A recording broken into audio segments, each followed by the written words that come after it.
తీరం మనదే, బోటు మనదే, వేట మనదే, రాజీ లేదు. ఎవరైనా వస్తే రాణించే పరిస్థితి లేదు.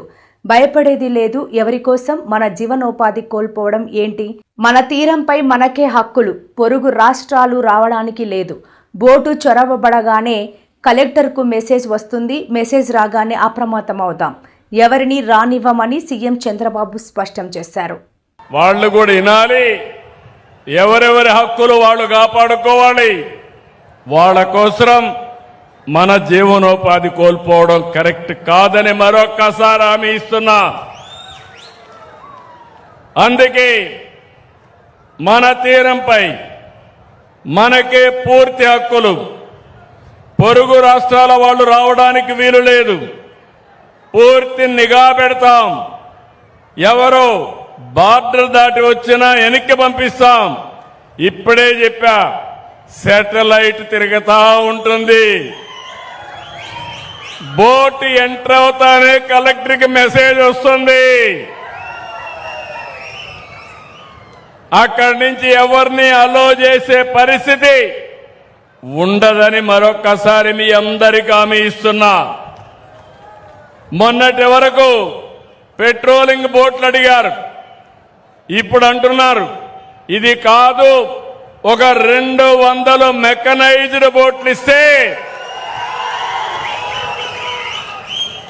మన సరిహద్దుల వరకు ఎంత చేపలుంటే అన్ని చేపలు పట్టుకొని మేమంతా కూడా విదేశ మార్కెట్లో ఉత్పత్తి ఎగుమతి చేస్తామనే పరిస్థితికి వచ్చారు. తప్పకుండా 200 మెకనైజ్డ్ బోట్లు శాంక్షన్ చేయడానికి నేను సిద్ధంగా ఉన్నా. అది కూడా సబ్సిడీ 60% ఇస్తాం. మిగిలింది రుణాలు ఇప్పించి మిమ్మల్ని ఆదుకుంటాం. అందుకే మళ్ళీ చెప్తున్నా, తీరం మనదే, బోటు మనదే, వేట మనదే. ఇది సిబిఎన్ మాట.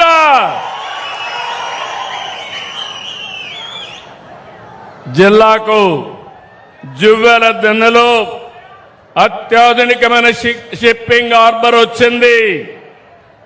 288 కోట్లతో అభివృద్ధి దిన్న షిప్పింగ్ హార్బర్ నిర్మాణం జరుగుతోంది.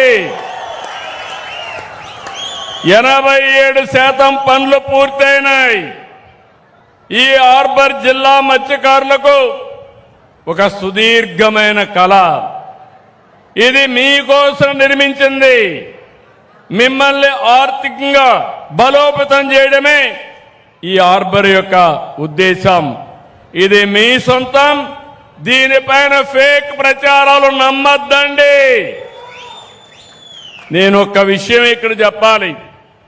ఇన్ని సంవత్సరాలు సముద్రం ఉంది, మీ జీవితం మాత్రం మారలా. సముద్రం సంపద ఉంది, ఆ సంపద మనం ఉపయోగించుకోవాలా. చేపలు పట్టుకుంటున్నాం, కాదు గీదు అంటే ఉప్పు మండించుకుంటున్నాం.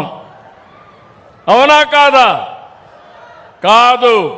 నా ఆలోచన చేపలు పట్టుకుంటాం, అదే సమయంలో కొత్త టెక్నాలజీలు, సీవీడ్ కల్చర్ ఉంది, గేమ్ చేంజర్.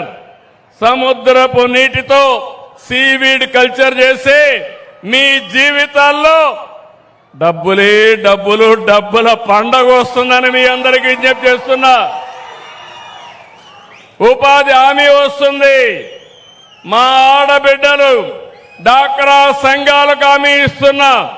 మగవాళ్లు వేటకపోతే మీరు సీవీడ్ బండిచ్చి దాన్ని అమ్ముకుంటే ఆదాయం పెంచే మార్గాన్ని చూపించే బాధ్యత మీ అన్నగా నాదని మరొకసారి మా డాక్రా సంఘాలకు హామీ ఇస్తున్నా. రెండోది, సముద్రం మన అదృష్టం. 1000 కిలోమీటర్లు మన వరం.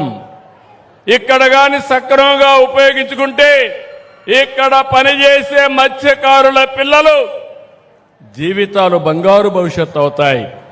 ఎందుకంటున్నానంటే మాట మీరు ఒకటి గుర్తుపెట్టుకోవాల్సిన అవసరం ఉంది.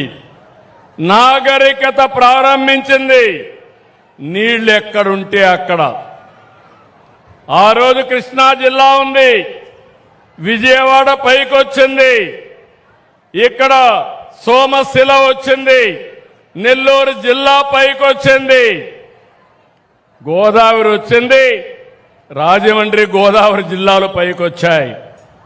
ఇప్పుడు నేను ఆలోచించేది ఈ సముద్ర తీరాన్నంతా ఉపయోగించుకుని మా మత్స్యకారుల జీవితాల్లో వెలుగు నింపే బాధ్యత నేను తీసుకుంటానని మీ అందరికీ హామీ ఇస్తున్నా. సముద్రం లేకపోయే చొరవ, సాహసం. రెండోది మీకుండే మెలకువలు. నన్ను సముద్రంలో పోతే పోలేను, నువ్వు సముద్రంలో పోతే ఏ అల వచ్చినా ఎంత స్పీడ్గా వచ్చినా దాన్ని సమర్థవంతంగా ఎట్లా ఎదుర్కోవాలో నీ పుట్టుకతో వచ్చిన విద్య, నీ పెద్దలు నేర్పించిన విద్య. అలాంటిది మీకందరికీ చదువు చెప్పించి మీ పిల్లల్లో మెలకువలు పెంచితే మీరందరూ కూడా రేపు టూరిజం వస్తే ఈ ప్రాంతం అంతా ప్రపంచానికే ఒక హబ్బుగా తయారవుతుంది. మా మత్స్యకారులకు ఉపాధి వస్తుంది. ఒక పక్క చేపలు పెంచుకుంటూనే నేను ఇంకొక కూడా నిర్ణయం చేశాను. ఈ యొక్క చేపలు మంచి ఆహారం. మళ్ళీ చెప్తున్నా, ప్రపంచమంతా ఎందుకు కొంటున్నారంటే ఇప్పుడు ఎక్కువగా కార్బోహైడ్రేట్స్ తింటున్నాం. బియ్యం అంటే కార్బోహైడ్రేట్, అది తింటే షుగర్ వస్తుంది. షుగర్ వస్తే గేట్వే ఫర్ ఆల్ డిసీజెస్, అన్ని రోగాలకు గేట్వే. అదే గాని మా మత్స్యకారులు పండించిన చేపలు తింటే ఇది ప్రోటీన్. ప్రోటీన్ తింటే డయాబెటీస్ రాదు. డయాబెటీస్ రాకపోతే మీ ఆరోగ్యం బాగుంటుంది. నేను ఈ మధ్యకాలంలో రైస్ తినడం మానేశా. నేను తినేది ప్రోటీన్ తింటున్నా. ఆ ప్రోటీన్ పండించేది మా మత్స్యకారులని మరొక్కసారి విజ్ఞప్తి చేస్తున్నా. ఇంతవరకు మార్కెట్ చేసుకోలేకపోయాం. నేను మీ అందరికీ మార్కెట్ మేనేజర్గా పనిచేస్తా. మీ చేపలకు గిరాకీ సృష్టించే బాధ్యత నాది, అమ్మించే బాధ్యత నాది. నేను చెప్పిన మాటలు విని మీరు కూడా నా మాట వింటే మీ జీవితాల్లో తిరుగులేని విజయాన్ని సాధించి పెట్టే బాధ్యత నాది. ఇంకో పక్క ఈ పోర్ట్లన్నీ మీరు చూస్తే ఎక్కడెక్కడ ఫిషింగ్ హార్బర్లు కావాలనో ల్యాండింగ్ కోసం ఏర్పాట్లు చేయాలని అన్ని దిక్కలా చేస్తాం. రెండో పక్కన కొన్ని పెద్ద పోర్ట్లు వస్తే అక్కడ ఇండస్ట్రీస్ వస్తాయి.